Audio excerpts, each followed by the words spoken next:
मूर्ते श्रीवेङ्कटाचलपते तव सुप्रभातम् श्रीस्वामि पुष्करिणिपाप्रवनिर्मलाङ्गा श्रेयोऽखिलोहरगिरिं च सनन्दनाद्याः द्वारे वसन्ति वरदे प्रहतोत्तमाङ्गा श्रीवेङ्कटाचलपते तव सुप्रभातम् श्रीशेषशैलगरुडाचल वेङ्कटाद्रिनारायणाद्रिवृषभाद्रिवृषाद्रिमुख्या आख्यां त्वदीयवसतेरनिशं वदन्ति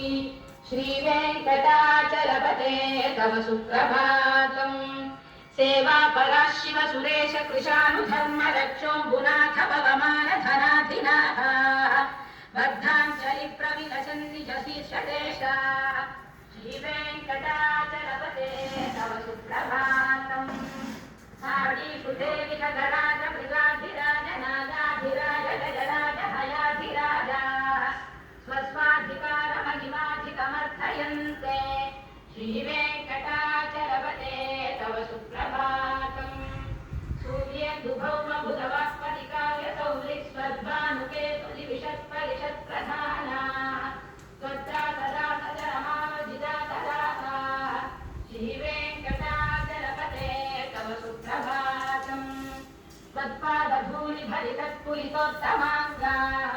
स्वर्गापवर्गजनमेक्षणिकान्तरङ्गाः कल्पागमाकलदयानुलतां लभन्ते श्रीवेङ्कटाचलपते तव सुप्रभातम्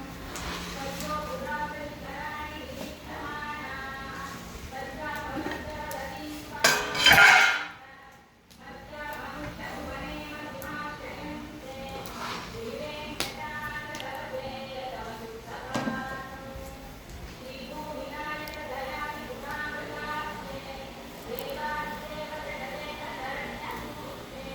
श्रीमन्ननन्दगरुडानिधिरक्षितामस्ते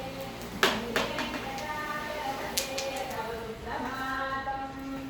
श्रीपद्मनाभपुरुषोत्तमवासुदेव वैकुण्ठमाधव जनार्दन चक्रपाणे श्रीवत्सचिह्नशरणागतपारिजात